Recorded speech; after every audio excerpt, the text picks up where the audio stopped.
అందరికీ నమస్కారాలు. ఈరోజు ఏకాదశి తొలి రోజున ఏకలవ్యుడి యొక్క జయంతిని జరుపుకోవడం చాలా సంతోషం. ఈ సందర్భంగా ఎరుక కులస్తులందరికీ మనస్ఫూర్తిగా అభినందనలు. వారందరికి కూడా మరొకసారి శుభాకాంక్షలు తెలియజేస్తున్నాను. ఈరోజు ఏకలవ్యుడు అనగానే మనకు గుర్తొచ్చేది మహాభారతం గుర్తొస్తుంది. ఒక వ్యక్తి అచంచలమైన విశ్వాసంతో శ్రద్ధ పెడితే ఏదైనా సాధిస్తామనే దానికి ఏకలవ్యుడి యొక్క చరిత్ర మనకందరికీ ఒక ఆదర్శం. ఎవరైనా ఏదైనా సాధించాలంటే వనరులు లేకపోయినా, ఎవరైనా దానికి సహకరించే టీచర్లు లేకపోయినా మనం ఒకటే చెప్తాం, ఒక్కసారి ఏకలవ్యుడిని గుర్తు చేసుకుని ఆ దీక్షతో నువ్వు పనిచేస్తే ప్రపంచంలో ఏదైనా సాధించగలుగుతామని మన వాళ్ళందరికీ మనం చెప్తూనే ఉంటాం.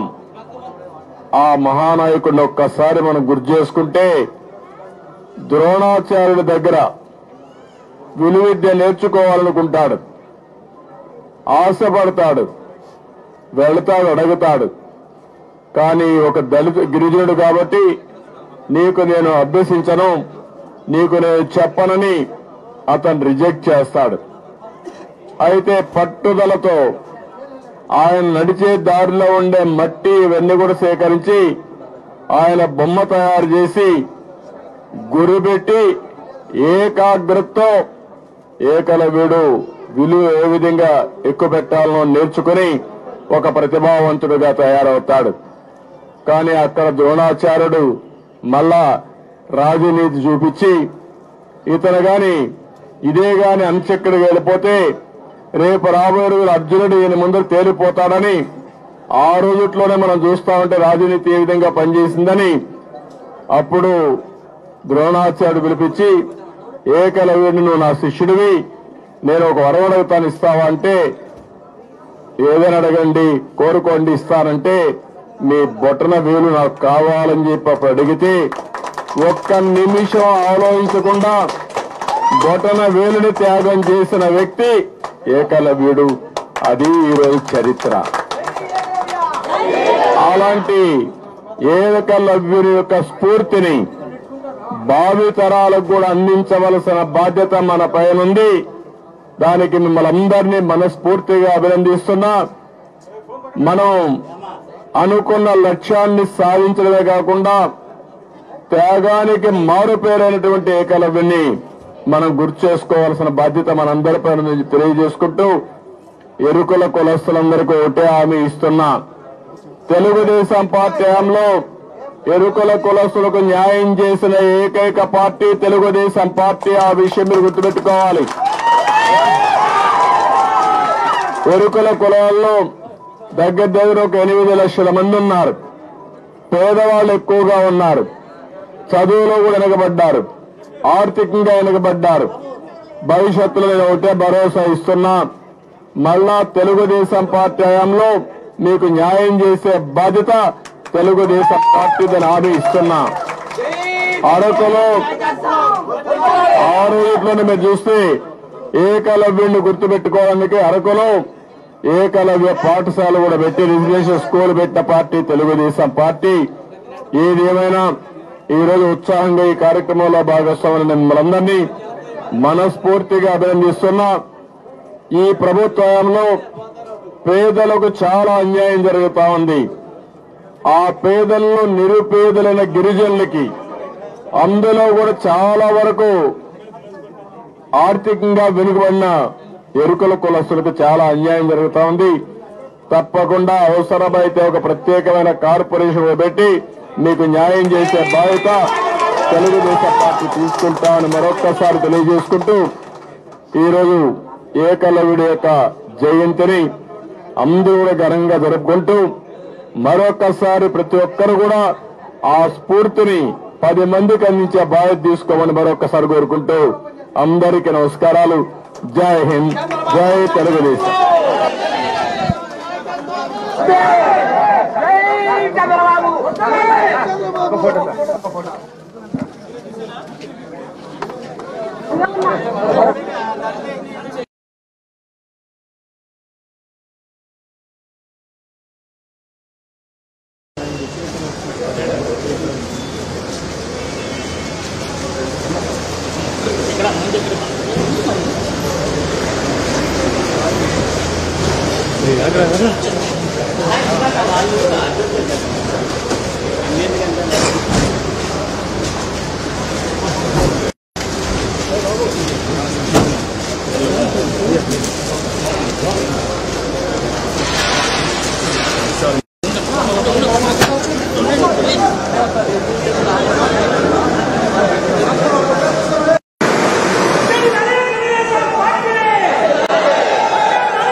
సార్ ఒక్క నిమిషం సార్ కెమెరాలో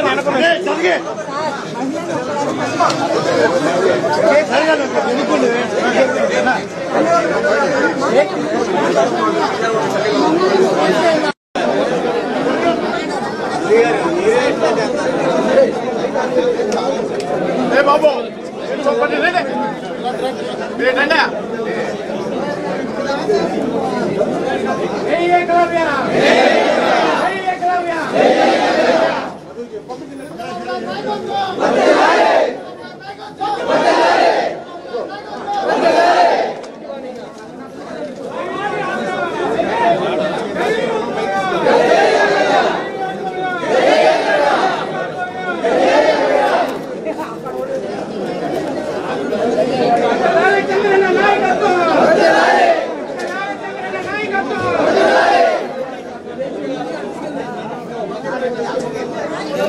మొత్తం ఖాళీ చేయండి, వెనక్కొస్తారు ఇల్లు మన వాళ్ళందరూ వెనక్కొచ్చేస్తారు. ఖాళీ చేయండి,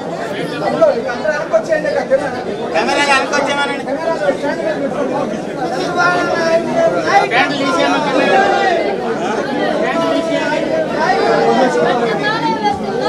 రండి, స్టాండ్ల మీద పెట్టండి.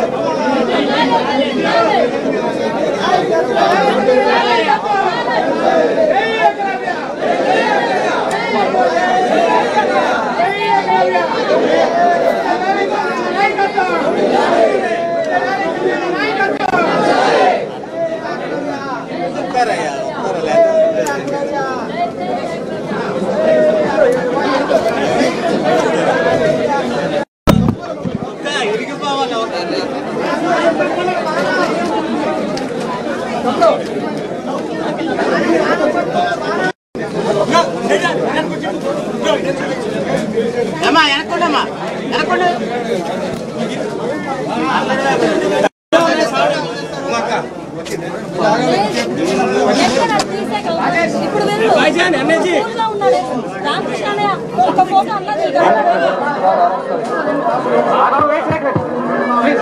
ఓకే,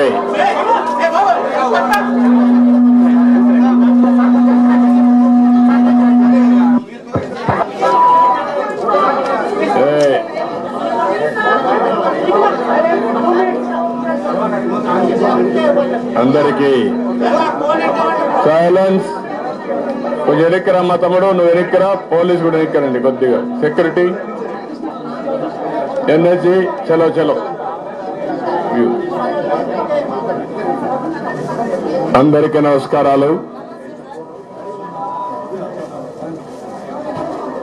ఈరోజు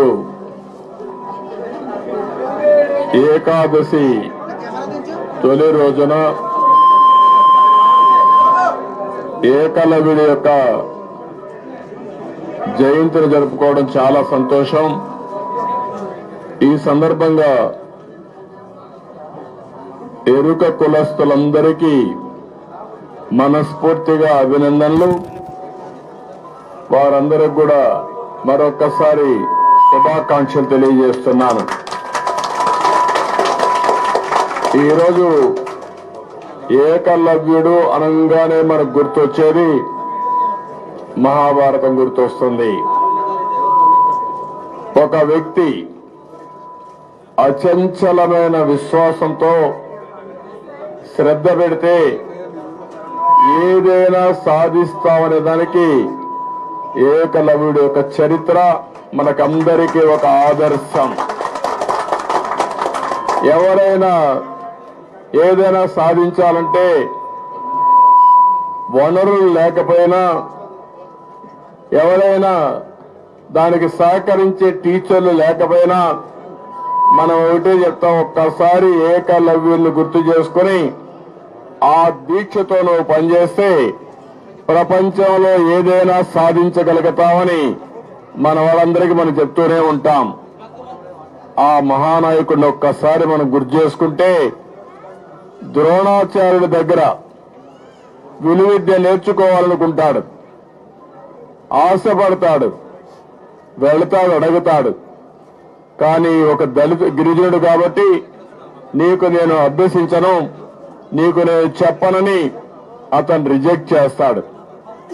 అయితే పట్టుదలతో ఆయన నడిచే దారిలో ఉండే మట్టి ఇవన్నీ కూడా సేకరించి ఆయన బొమ్మ తయారు చేసి గురిపెట్టి ఏకాగ్రతతో ఏకలవ్యుడు విలువ ఏ విధంగా ఎక్కువ పెట్టాలనో నేర్చుకుని ఒక ప్రతిభావంతుడిగా తయారవుతాడు. కానీ అక్కడ ద్రోణాచార్యుడు మళ్ళా రాజనీతి చూపించి ఇతను గాని ఇదే గాని అంచెక్కడికి వెళ్ళిపోతే రేపు రాబోయే రోజులు అర్జునుడు ఈయన ముందు తేలిపోతాడని ఆ రోజుట్లోనే మనం చూస్తా ఉంటే రాజనీతి ఏ విధంగా పనిచేసిందని అప్పుడు ద్రోణాచార్యుడు పిలిపించి, ఏకలవ్యుడిని నువ్వు నా శిష్యుడివి, నేను ఒక వరం అడుగుతాను ఇస్తావా అంటే, ఏదైనా అడగండి కోరుకోండి ఇస్తానంటే, మీ బొటన వేలు నాకు కావాలని చెప్పి అప్పుడు అడిగితే ఒక్క నిమిషం ఆలోచించకుండా బొటన వేలుని త్యాగం చేసిన వ్యక్తి ఏకలవ్యుడు. అది ఈరోజు చరిత్ర. అలాంటి ఏకలవ్యుని యొక్క స్ఫూర్తిని భావి తరాలకు కూడా అందించవలసిన బాధ్యత మన పైనుంది. దానికి మిమ్మల్ని అందరినీ మనస్ఫూర్తిగా అభినందిస్తున్నా. మనం అనుకున్న లక్ష్యాన్ని సాధించడమే కాకుండా త్యాగానికి మారుపేరైనటువంటి ఏకలవ్యుని మనం గుర్తు చేసుకోవాల్సిన బాధ్యత మనందరిపై తెలియజేసుకుంటూ ఎరుకుల కులస్తులందరికీ ఒకటే హామీ ఇస్తున్నా. తెలుగుదేశం పార్టీ హయాంలో ఎరుకుల కులస్తులకు న్యాయం చేసిన ఏకైక పార్టీ తెలుగుదేశం పార్టీ. ఆ విషయం మీరు గుర్తుపెట్టుకోవాలి. ఎరుకుల కులాల్లో దగ్గర ఒక 8 లక్షల మంది ఉన్నారు. పేదవాళ్ళు ఎక్కువగా ఉన్నారు. చదువులో కూడా వెనకబడ్డారు, ఆర్థికంగా వెనకబడ్డారు. భవిష్యత్తులో నేను ఒకటే భరోసా ఇస్తున్నా, మళ్ళా తెలుగుదేశం పార్టీ హయాంలో మీకు న్యాయం చేసే బాధ్యత తెలుగుదేశం పార్టీదని హామీ ఇస్తున్నా. అరకులో 6 రోజుల్లోనే మీరు చూస్తే ఏకలవ్యుడిని గుర్తుపెట్టుకోవడానికి అరకులో ఏకలవ్య పాఠశాల కూడా పెట్టి రెసిడెన్షియల్ స్కూల్ పెట్టిన పార్టీ తెలుగుదేశం పార్టీ. ఏదేమైనా ఈరోజు ఉత్సాహంగా ఈ కార్యక్రమంలో భాగస్వాములైన మిమ్మల్ందరినీ మనస్ఫూర్తిగా అభినందిస్తున్నా. ఈ ప్రభుత్వంలో పేదలకు చాలా అన్యాయం జరుగుతా ఉంది. ఆ పేదలను నిరుపేదలైన గిరిజనులకి, అందులో కూడా చాలా వరకు ఆర్థికంగా వెనుకబడిన ఎరుకుల కులస్తులకు చాలా అన్యాయం జరుగుతా ఉంది. తప్పకుండా అవసరమైతే ఒక ప్రత్యేకమైన కార్పొరేషన్ పెట్టి మీకు న్యాయం చేసే బాధ్యత తెలుగుదేశం పార్టీ తీసుకుంటామని మరొక్కసారి తెలియజేసుకుంటూ ఈరోజు ఏకలవ్యుడి యొక్క జయంతిని అందరూ కూడా ఘనంగా జరుపుకుంటూ మరొక్కసారి ప్రతి ఒక్కరు కూడా ఆ స్ఫూర్తిని 10 మందికి అందించే బాధ్యత తీసుకోమని మరొక్కసారి కోరుకుంటూ అందరికీ నమస్కారాలు. జై హింద్, జై తెలుగుదేశం.